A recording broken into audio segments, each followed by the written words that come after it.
Halo, Assalamualaikum warahmatullahi wabarakatuh. Saya Farika Yanotama dari program studi bahasa Inggris di Duta Bangsa University Surakarta. Untuk kali ini, di video kali ini, I would like to share. Jadi aku mau sharing about morphosyntax, especially in morphology and syntax. Jadi kita bakalan mengulik tentang morfologi dan juga sintak di video kali ini. The first topic atau topik pertama yang akan aku share atau I would like to share itu tentang what the meaning of morphology and what the meaning of syntax. Jadi apa sih morfologi dan juga sintaksis itu? Berdasarkan yang aku baca, morfologi itu atau yang kita ketahui, jadi morfologi itu adalah sebuah cabang atau salah satu cabang linguistik yang mempelajari tentang bentuk kata atau form of words. Lalu sintaks itu apa? Jadi sintaksis itu adalah cara dari unsur-unsur linguistik seperti kata yang disatukan untuk membentuk konstituen seperti frasa dan juga klausa. Lalu, what the agreement and disagreement in morphology and syntax? Jadi kesepakatan apa sih yang ada di morfologi dan sintak itu atau sintaksis?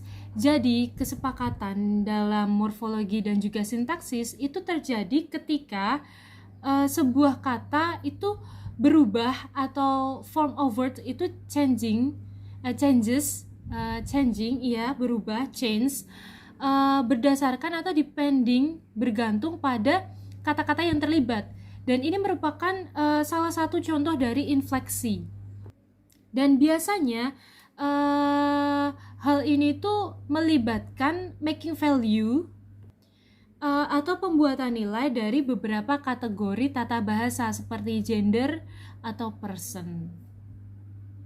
So why we must to learn it?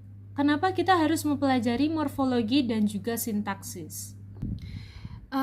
Jadi, morfologi dan juga sintaksis ini memainkan peran penting dalam proses pembacaan sebuah karya sastra atau karya tulis, pembentukan kata-kata bahasa Inggris, pembelajaran bahasa, kalimat, tata letak kata, lalu pembentukan frase, klausa, terus pembentukan kalimat komunikasi yang jelas dan juga afektif. Dan juga sekaligus kita mempelajari tentang sastra dalam bahasa Inggris. Topik selanjutnya yaitu apa sih subjek dalam kalimat bahasa Inggris? Seperti yang kita pelajari dalam bahasa Indonesia, sebenarnya subjek itu sama konsepnya, yaitu seseorang yang melakukan tindakan atau apa yang melakukan tindakan. Jadi subjek dalam kalimat bahasa Inggris juga sama seperti itu. Jadi apa atau sebuah benda mungkin atau person atau apapun itu yang melakukan sebuah tindakan. Lalu apa saja yang bisa masuk dalam kategori subjek? Jadi subjek itu ada 7. Yang pertama yaitu noun atau kata benda, atau mungkin person seperti itu. Lalu pronoun itu kata ganti.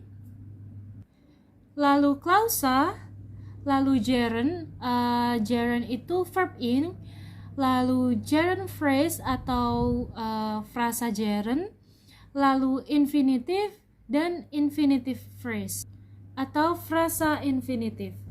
Jadi 7 hal tersebut atau 7 bentuk kata tersebut bisa masuk ke dalam subjek seperti yang sudah saya sebutkan tadi, seperti noun. Karena pada umumnya kita mengetahui yang kita ketahui subjek itu biasanya berbentuk person atau seseorang, tapi ternyata ada bentuk lain seperti gerund dan juga infinitive seperti itu. Selanjutnya adalah noun phrase and appositive phrase. Apa sih noun phrase dan juga appositive phrase itu? Jadi noun phrase atau frasa kata benda itu merupakan gabungan dari 2 kata atau lebih yang dikepalai oleh kata benda. Jadi head dari sebuah noun phrase ini berbentuk noun atau kata benda. Lalu apa appositive phrase itu? Jadi appositive phrase itu adalah sebuah frasa yang berperan dalam menjelaskan kata benda atau kata ganti.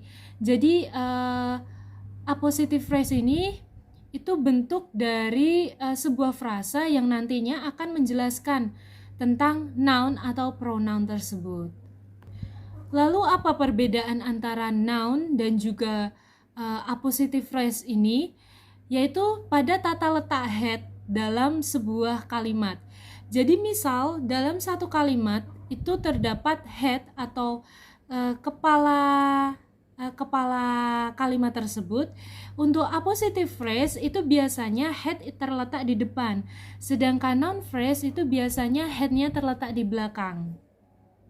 Contoh dari noun phrase adalah I found the owner of the duck. Jadi the owner of the duck itu adalah sebuah noun phrase. Lalu apa contoh dari appositive phrase? Misal his hobby sailing takes a long time. Jadi his hobby itu adalah sebuah head yang terletak di depan. Jadi kalimat ini merupakan appositive phrase. Lalu selanjutnya adalah klausa. What the meaning of klausa? Apa sih klausa itu?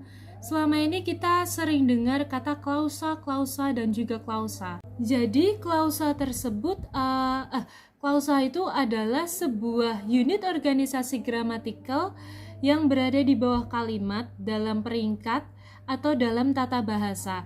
Dan biasanya klausa ini tuh terdiri dari subjek dan juga predikat. Ada klausa, ada kalimat. Apa sih kalimat itu?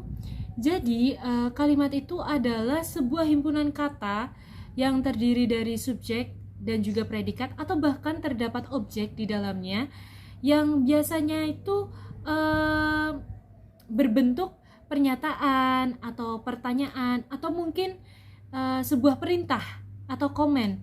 Dan kalimat tersebut, kalimat itu biasanya terdiri dari klausa utama dan kadang-kadang terdapat satu atau lebih klausa bawahan.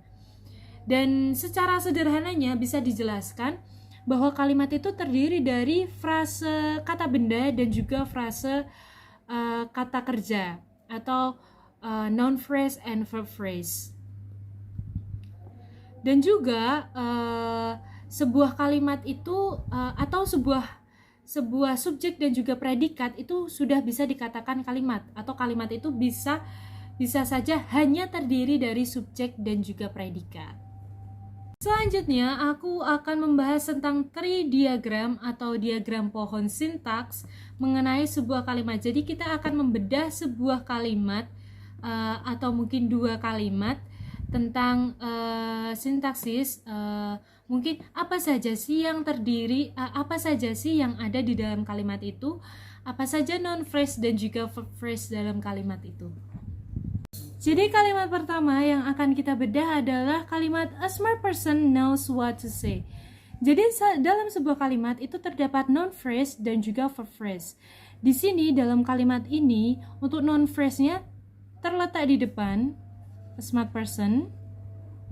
Jadi noun phrase-nya itu terdiri dari apa saja? Untuk yang pertama adalah art atau artikel. Artikel di sini adalah kata a smart. A smart ini adalah sebuah artikel. Lalu smart di sini merupakan adjektif. Adjektif smart. Lalu person ini adalah sebuah noun atau kata benda. Itu person. Jadi smart person ini merupakan a smart person ini merupakan noun phrase. Lalu verb phrase di sini adalah dari kata knows sampai dengan say atau knows what to say. Ini merupakan verb phrase dalam kalimat ini. Jadi terdiri apa saja? Pertama adalah verb yaitu knows. Lalu ada pronouns kata what. Kata what di sini adalah pronouns. Lalu terdapat verb phrase di sini. Terdiri dari conjunction to dan juga verb say. Jadi ini merupakan tree diagram dari kalimat ini. A smart person knows what to say. Untuk kalimat kedua adalah a wise person whether or not to say. Jadi, dalam kalimat ini terdapat 3 noun phrase, conjunction, dan juga verb phrase atau 3 cabang. Untuk cabang yang pertama yaitu noun phrase. Noun phrase di sini ada sebuah artikel yaitu a, lalu ada adjektif yaitu wise atau kata sifat, lalu ada noun di sini yaitu person. Jadi a wise person di sini adalah termasuk dalam noun phrase. Lalu terdapat conjunction whether. Jadi kata whether di sini termasuk dalam sebuah conjunction. Lalu ada verb phrase atau frasa kata kerja. Jadi dalam verb phrase ini terdapat conjunction yaitu kata or, ada sebuah adverb yaitu kata not, dan ada sebuah verb phrase atau frasa kata kerja yaitu conjunction to dan juga verb say. Jadi itu untuk tridiagram sintaksis dari 2 kalimat tersebut. Lalu untuk pembahasan terakhir yakni 5 istilah yang ada di dalam morfologi dan juga sintaks. Untuk yang pertama adalah morfem atau satuan bahasa terkecil yang memiliki sebuah makna dalam sebuah kalimat atau sebuah kata. Atau kita dapat mengatakan bahwa morfem ini adalah sebuah meaningful word atau unsur-unsur terkecil dari sebuah makna dalam bahasa. Lalu derivation atau derivasi. Apa sih derivasi itu? Jadi derivasi itu penambahan morfem yang membuat kata-kata baru dari kata-kata yang ada atau kata-kata yang tersedia. Biasanya atau kadang-kadang derivasi ini tuh hanya mengubah sebuah kategori gramatikalnya saja. Misalkan merubah sebuah noun menjadi verb atau a noun changes to verb kayak gitu. Lalu ada kata sintakmatik. Apa sih sintakmatik itu? Jadi sintakmatik itu adalah hal-hal serupa yang dibandingkan dengan hal yang akan ditentukan nilainya. Seperti itu. Jadi similar thing that can be compared gitu loh. Jadi bisa dibandingkan. Lalu ada infleksi. Tadi sudah dibahas di awal bahwa kesepakatan dalam morfologi dan sintak itu adalah salah satu bentuk dari infleksi. Infleksi itu sebenarnya apa? Jadi infleksi itu modifikasi kata yang sesuai dengan bentuknya.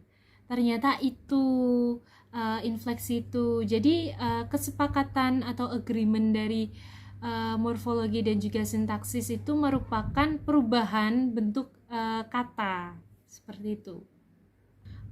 Lebih tepatnya perubahan dalam hal memodifikasi.